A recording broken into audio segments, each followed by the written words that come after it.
ನಮಸ್ತೆ ಆತ್ಮೀಯರೇ, ನಿಮ್ಮೆಲ್ಲರ ಹಿತೈಷಿ ಆಧ್ಯಾತ್ಮಿಕ ಚಿಂತಕ, ಶಿಕ್ಷಕ, ಚಿತ್ತಚೇತನ ಬ್ರಹ್ಮ. ಇಂದಿನ ವಿಷಯ ಸಮಸ್ಯೆಗಳ ಗಾತ್ರ. ಸಮಸ್ಯೆಗಳ ಗಾತ್ರ ಇರೋದಿಲ್ಲ, ಕಷ್ಟಗಳ ಗಾತ್ರ ಅಥವಾ ತೊಂದರೆಗಳ ಗಾತ್ರ, ಅಡೆತಡೆಗಳ ಗಾತ್ರ ಅಥವಾ ತೂಕ ಅಂತ ಬೇಕಾದ್ರೂ ತಿಳ್ಕೊಳ್ಳಿ. ಕುಂದುಕೊರತೆಗಳು, ಲೋಪದೋಷಗಳ ತೂಕ. ಇದನ್ನು ಹೇಗೆ ಕಂಡುಹಿಡಿಯೋದು? ಖಂಡಿತವಾಗಲೂ ನನ್ನ ಸಮಸ್ಯೆ ಎಷ್ಟಿದೆ ಅದನ್ನು ತೂಕ ಹಾಕಿ ಹೇಳಿ ಅಂದರೆ ಸಾಧ್ಯವಿಲ್ಲ. ನನಗೆ ಎಲ್ಲೋ ನೋವಾಗ್ತಾ ಇದೆ, ಆ ನೋವು ಎಷ್ಟು ಗ್ರಾಮ್ ಇದೆ ಹೇಳಿ, ಖಂಡಿತವಾಗ್ಲೂ ಸಾಧ್ಯ ಇಲ್ಲ. ಆದರೂ ಕೂಡ ಮನುಷ್ಯ ಆ ಸಮಸ್ಯೆಗಳಿಗೆ ಗಾತ್ರವನ್ನು ಕಂಡುಹಿಡಿದೇ ಹೋದರೆ ಖಂಡಿತವಾಗ್ಲೂ ನಿಮಗೆ ಪರಿಹಾರಗಳು ಸಿಗೋದಿಲ್ಲ. ಪರಿಹಾರ ಬೇಕು ಅನ್ನೋರು ಮೊದಲು ಸಮಸ್ಯೆ ಗಾತ್ರವನ್ನು ಕಂಡುಹಿಡಿಬೇಕು. ಈ ಗಾತ್ರ ಕಂಡುಹಿಡಿಯೋದಕ್ಕೆ ಕೆಲವೊಂದು ಮಾಪನಗಳು, ಅಂದರೆ ಅದಕ್ಕೇನು ಸ್ಕೇಲ್ ಇಲ್ಲ, ಬಟ್ ಯಾವ ರೀತಿ ಅನ್ನೋದು. ಉದಾಹರಣೆಗೆ ಸಣ್ಣ ಸಮಸ್ಯೆ, ಚಿಕ್ಕ ಸಮಸ್ಯೆ, ಮಧ್ಯಮ ಗಾತ್ರದ್ದು, ದೊಡ್ಡದು, ಬೃಹದಾಕಾರವಾಗಿರೋದು. 4 ಹಂತಗಳಲ್ಲಿ ನಾವು ಇದನ್ನು ವಿಭಜನೆ ಮಾಡ್ಬೋದು. ಒಂದು ಸಣ್ಣದು ಅಥವಾ ಚಿಕ್ಕದು, ಮಧ್ಯಮ ಗಾತ್ರದ್ದು, ದೊಡ್ಡದು, ಬೃಹದಾಕಾರವಾಗಿರೋದು. ಇದನ್ನು ನಾವಿನ್ನೂ ಸುಲಭವಾಗಿ ಅರ್ಥ ಮಾಡ್ಕೊಳ್ಬೇಕಾದ್ರೆ ಇದಕ್ಕೊಂದು ಸಂಖ್ಯೆಗಳನ್ನು ನಾವು ಮಿಶ್ರಣ ಮಾಡಬಹುದು. ಹೇಗೆ ಅಂತ ಹೇಳ್ತೀನಿ.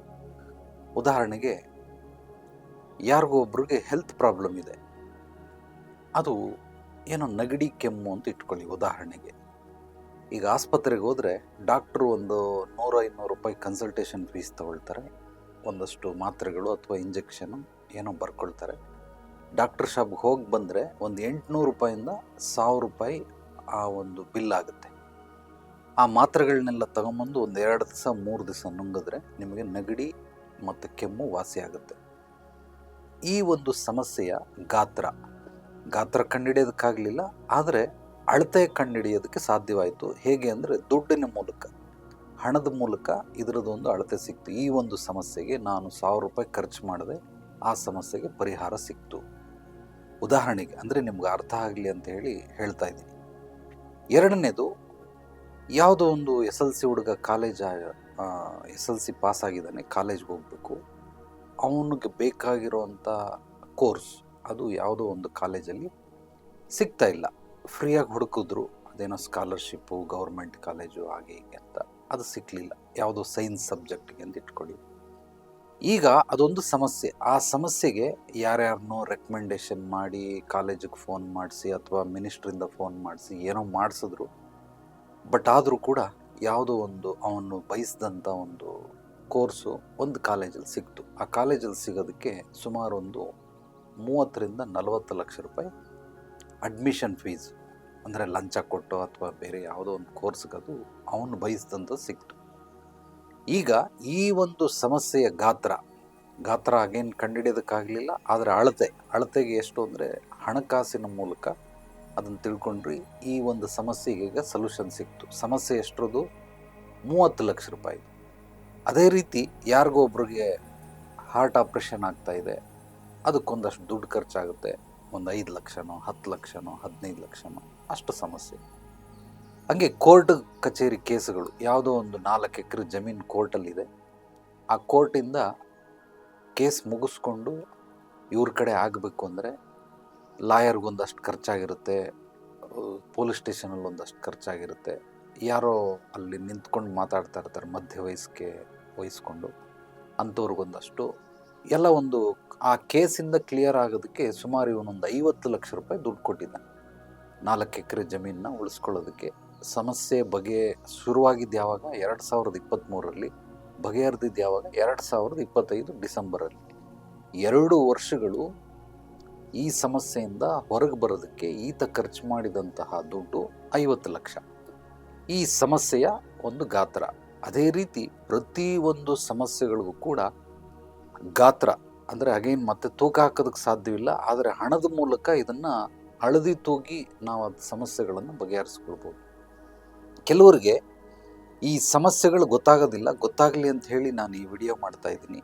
ಮಾಡಾಯಿತು. ಈಗ ಕೆಲವರು ಸಮಸ್ಯೆಗಳನ್ನು ಬಗೆಹರಿಸ್ಕೊಳ್ಳೋಂಥ ರೀತಿ ನೀತಿ ಹೇಗಿರುತ್ತೆ ಅಂದರೆ, ಏನೋ ಮನೆಯಲ್ಲಿ ಗಂಡ ಹೆಂಡತಿ ಮಕ್ಕಳು ಸ್ವಲ್ಪ ಹೊಡೆದಾಟ ಬಡ್ದಾಟ ಕಿತ್ತಾಟ ಪೊಲೀಸ್ ಸ್ಟೇಷನ್ವರೆಗೂ ಹೋಗಿದೆ.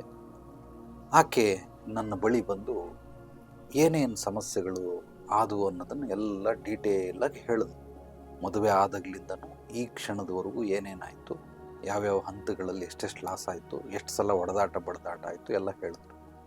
ಹೇಳಾದ್ಮೇಲೆ ಈ ಸಮಸ್ಯೆಗೆ ಮೊದಲು ಮೂಲ ಹುಡುಕಬೇಕು, ಮೂಲ ಹುಡುಕಿದ ನಂತರ ಸಮಸ್ಯೆಗೆ ಪರಿಹಾರ ಸಿಗುತ್ತೆ. ಕೆಲವೊಂದು ಹೋಮ್ವರ್ಕನ್ನು ಕೊಡ್ತೀನಿ, ಅದನ್ನು ಮಾಡಿಕೊಂಡು ನೀನು ನೆಕ್ಸ್ಟ್ 1 ತಿಂಗಳಾದ್ಮೇಲೆ ಬಾ ಅಂದರೆ ಮತ್ತೆ ಬರಬೇಕಾ ಅಂತ ಕೇಳ್ತಾಳೆ. ಆ ಸಮಸ್ಯೆ ಎಷ್ಟು ಅಂದರೆ ಸುಮಾರು ಒಂದು 3ರಿಂದ 4 ಕೋಟಿ ಅಥವಾ 5 ಕೋಟಿ ಆಗಬಹುದು. ಅಷ್ಟು ಸಮಸ್ಯೆ ಒಂದು ಸಲ ಎಲ್ಲೋ ಹಾಸನದಿಂದ ನನ್ನ ಹತ್ರ ಬಂದಂಥವಳು ಈಗ ಇನ್ನೊಂದು ಸಲ ಬರಬೇಕಾ ಅಂತ ಕೇಳ್ತಾಳೆ. ಜನರಲ್ ಆಗಿ ಮದುವೆ ಆಗಿ 23 ವರ್ಷಗಳಾಗಿದೆ. 23 ವರ್ಷದಿಂದ ಸಮಸ್ಯೆಗೆ ಪರಿಹಾರನೇ ಸಿಕ್ಕಿಲ್ಲ. ಪರಿಹಾರಗಳು ಸಿಗೋವಂಥ ಒಂದು ಸ್ಥಳಕ್ಕೆ ಬಂದು ಹೇಳಿದ ಕೆಲಸ ಮಾಡ್ಕೊಂಡು 1 ತಿಂಗಳಾದ್ಮೇಲೆ ಬರಬೇಕು ಅಂದರೆ ಮತ್ತೆ ಬರಬೇಕಾ ಅಂತ ಕೇಳ್ತಾಳೆ. ಬರಬೇಕಾ ಅಂತ ಕೇಳಿದ್ರೆ ಆಕೆ ಅರ್ಥ ಏನು ಅಂತಂದರೆ, ಒಂದು ಸಲ ಬಂದ್ಬಿಟ್ಟಿದ್ದೀನಿ, ನಂದು 3-4 ಕೋಟಿ ಸಮಸ್ಯೆ ಒಂದೇ ಸಲಕ್ಕೆ ಬಗೆಹರಿದೋಯ್ತು ಅಂತ. ನಿಮಗೆಲ್ಲರಿಗೂ ಕೆಲವರು ಪಾಪ ಕಾಮೆಂಟ್ ಮಾಡಿದ್ದೀರಾ, ವಾಯ್ಸ್ ಮೆಸೇಜ್ ಕಳಿಸಿದ್ದೀರಾ, ಆದ್ದರಿಂದ ಈ ವಿಡಿಯೋವನ್ನು ಮಾಡ್ತಾ ಇದ್ದೀನಿ. ನೆಗಡಿ ಕೆಮ್ಮು ಅಂತ ಇರುತ್ತೆ. ಇದೆಲ್ಲ ಏನು ಅಂದರೆ ಮೂಗಿದ ಮೇಲೆ ನೆಗಡಿ ಸಹಜ ಅಂತ.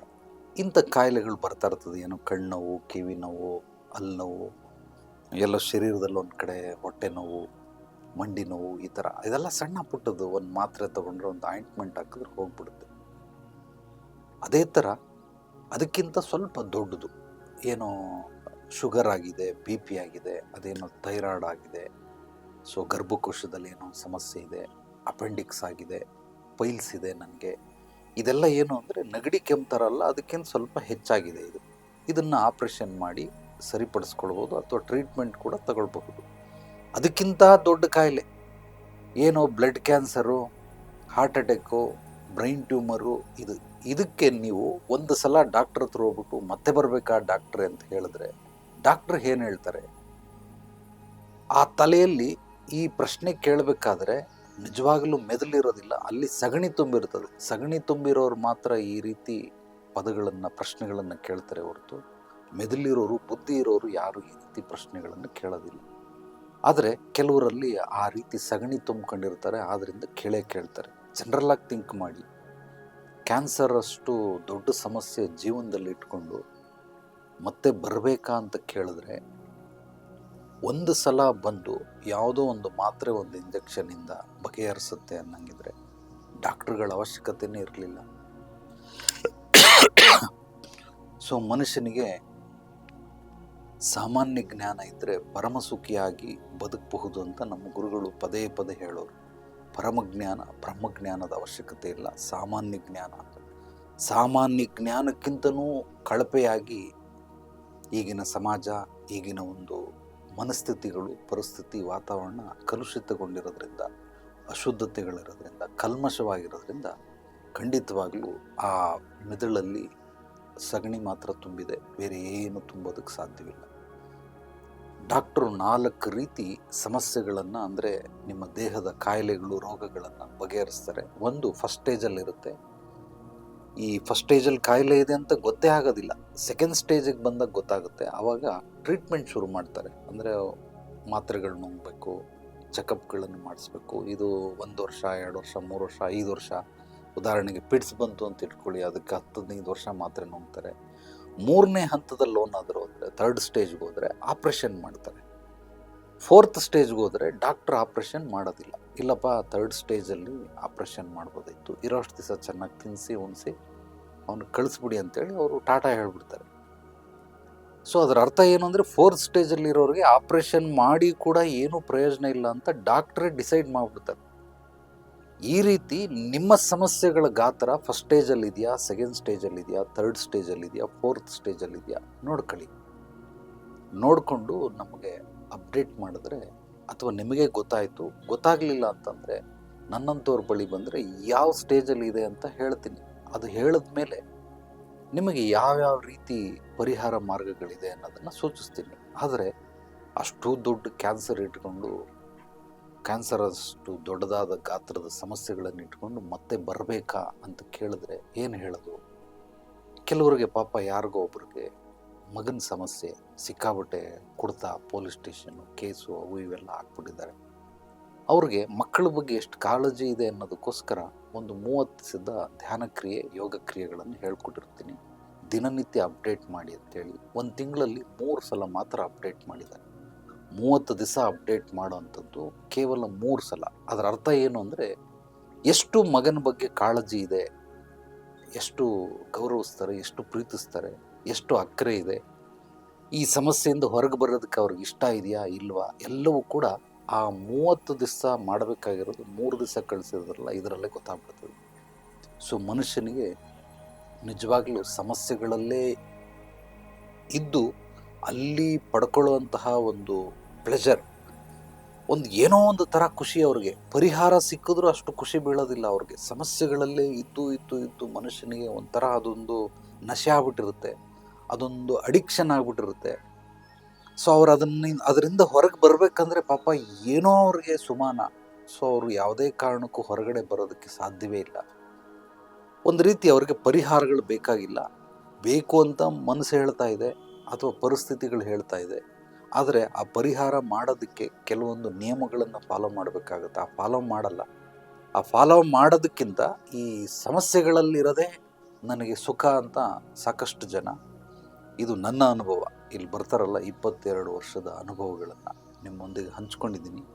ಇದರಿಂದ ನಿಮಗೇನಾದರೂ ಅರ್ಥವಾಯಿತಾ ಅಥವಾ ಅರ್ಥವಾಗಲಿಲ್ಲ ಅನ್ನೋದನ್ನು ಕಾಮೆಂಟ್ ಮಾಡಿ ಅಥವಾ ನನ್ನ ವಾಟ್ಸಪ್ ನಂಬರ್ಗೆ ವಾಯ್ಸ್ ಮೆಸೇಜ್ ಕಳಿಸಿ. ಯಾರಿಗೆ ಯಾವುದೇ ರೀತಿ ಸಮಸ್ಯೆಗಳಿದ್ದರೂ ನೇರವಾಗಿ ಬಂದು ಭೇಟಿ ಮಾಡಿ. ನಿಮ್ಮ ಹಿನ್ನೆಲೆ ಪೂರ್ವಾಪರ ತಿಳಿದ ನಂತರ ಸಮಸ್ಯೆಗೆ ಮೊದಲು ಮೂಲ ಹುಡುಕಬೇಕು, ಹುಡುಕದ ನಂತರ ಪರಿಹಾರ. ಸಮಸ್ಯೆಗೆ ಮೂಲ ಹುಡುಕದೇನೆ, ಕಾರಣ ತಿಳ್ಕೊಳ್ಳದೇನೆ ಪರಿಹಾರಗಳನ್ನು ಕೊಡೋದಕ್ಕೆ ಸಾಧ್ಯವಿಲ್ಲ. ಆದ್ದರಿಂದ ಐ ನೀಡ್ ಅಪಾಯಿಂಟ್ಮೆಂಟ್ ಅಂಥೇಳಿ ವಾಟ್ಸಪ್ಪಲ್ಲಿ ನಿಮ್ಮ ಹೆಸರು ಮತ್ತು ಫೋಟೋ ಕಳಿಸಿದ್ರೆ ನಾನು ನಿಮಗೆ ಯಾವ ದಿವಸ ಬರಬೇಕು ಅನ್ನೋದನ್ನು ಹೇಳ್ತೀನಿ. ಓನ್ಲಿ ನೇರ ಭೇಟಿಗೆ ಮಾತ್ರ ಅವಕಾಶ, ಫೋನ್ ಸರ್ವಿಸ್ ನಾನು ಮಾಡೋದಿಲ್ಲ. ಆದ್ದರಿಂದ ಆಸಕ್ತರು ನೇರವಾಗಿ ಬಂದು ಭೇಟಿ ಮಾಡಬಹುದು. ಎಲ್ರಿಗೂ ಒಳ್ಳೆಯದಾಗಲಿ. ನಾಳೆ ಮತ್ತೆ ಭೇಟಿಯಾಗೋಣ ಮತ್ತಷ್ಟು ಸತ್ವಭರಿತ ವಿಚಾರಗಳೊಂದಿಗೆ. ಎಲ್ಲರೊಳಗಡೆಗಿರುವ ಭಗವಂತನಿಗೆ ನನ್ನ ಭಕ್ತಿಪೂರ್ವ ಪ್ರಣಾಮಗಳು. ಸರ್ವೇ ಜನೋ ಸುಖಿನೋ ಭವಂತು. ಶುಭರಾತ್ರಿ.